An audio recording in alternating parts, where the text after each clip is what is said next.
In a stunning and possibly accidental admission, the White House press secretary admitted this afternoon that Donald Trump has been in talks to start deporting American citizens. That's right, not illegals or migrants that he doesn't want here anymore, people who are actual citizens of the United States. Don't believe me? Keep watching to hear what might be the next step in Trump's agenda, and don't forget to leave a like and subscribe. So recently, there have been rumors floating around that Donald Trump might expand his deportation plans next, especially with him already sending out secret police and going after people with legal green cards. Well, in a White House press conference today, when asked if legal citizens had anything to worry about, Trump's press secretary shockingly said yes. She even said it's something that Trump has been planning for a while now. Just take a look at this. So the president has discussed this idea quite a few times publicly. He's also discussed it privately.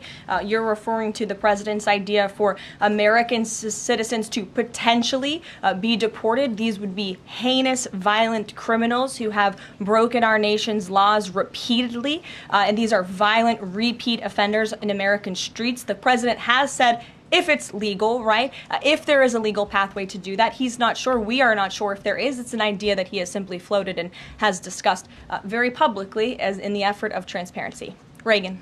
This would be an incredibly dangerous development for all Americans. If Trump were to do this, it would mean that he would have the authority to suspend anyone in the country's rights.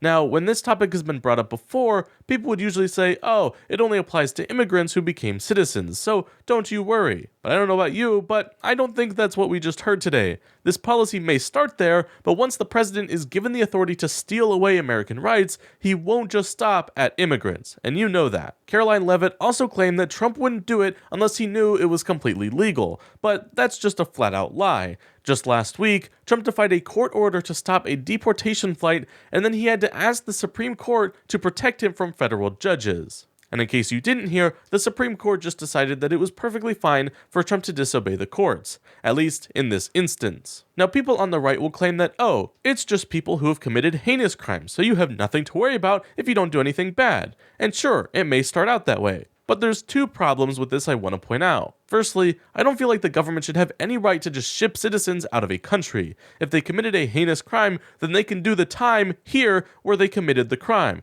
They don't need to be uprooted and moved to a completely new place. Secondly, who's to say that Trump will only stick to people who actually did crimes? Because we all know that Trump accuses everyone that he doesn't like as having broken the law. So how do we know what actually counts as a heinous crime in this case? And what happens in the event that Trump oversteps the law and deports innocent people anyway? Who's going to hold him accountable? Nobody. Make no mistake. Trump has been and will continue to press the boundaries of our legal system. This new admission should worry all Americans.